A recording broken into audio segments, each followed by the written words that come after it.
Before the bright lights, before Wall Street ruled the world, before millions called it home, New York was a dangerous frontier of secrets, power struggles, and forgotten stories.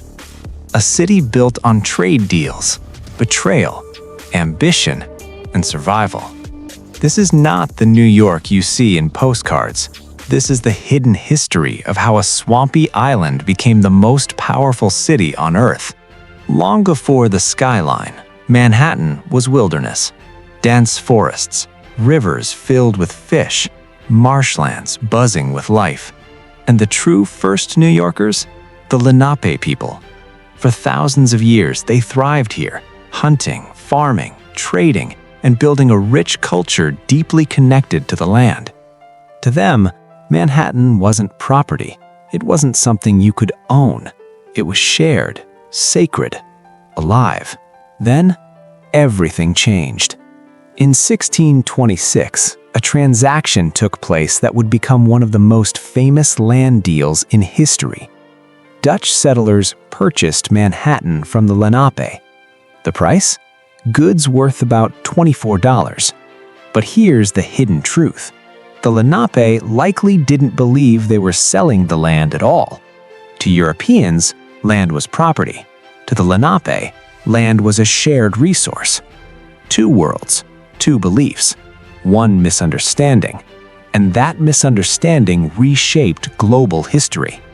The Dutch named their new settlement New Amsterdam. Forget the polished image of modern Manhattan. New Amsterdam was rough, lawless, dangerous. Wooden buildings, dirt roads, open sewage, crime, smuggling, violence. This wasn't a glamorous colony. It was a gritty trading post built for profit. Fur was the gold of the era. Beaver pelts powered fashion in Europe, and New Amsterdam became a money-making machine. But the colony had a problem: leadership. Enter Peter Stuyvesant, a man with a wooden leg and an iron will. He ruled with strict laws and little patience. He banned religious freedom. He punished dissent. He demanded order. But New Amsterdam was too diverse, too chaotic, too independent. Settlers pushed back. They wanted rights, representation, freedom to worship. Sound familiar? This tension between authority and liberty would shape the city forever. In 1664, British warships appeared in the harbor, cannons ready, flags raised. New Amsterdam was outmatched. But here's the twist. There was no epic battle, no dramatic last stand. The citizens refused to fight for a leader they didn't trust. Peter Stuyvesant wanted resistance. The people wanted stability. So the colony surrendered. Peacefully. The British renamed it New York, after the Duke of York. And just like that, the city changed hands. Under British rule, New York exploded with growth. Trade boomed, immigrants poured in, wealth flowed through its ports. But tensions simmered. Taxes, control, crown authority. New York became a hotbed of revolutionary energy. Secret meetings, underground movements, printed protests. And when revolution finally ignited, New York stood at the center. During the American Revolution, New York became the main battleground. The British captured it early and held it for years. Then disaster struck.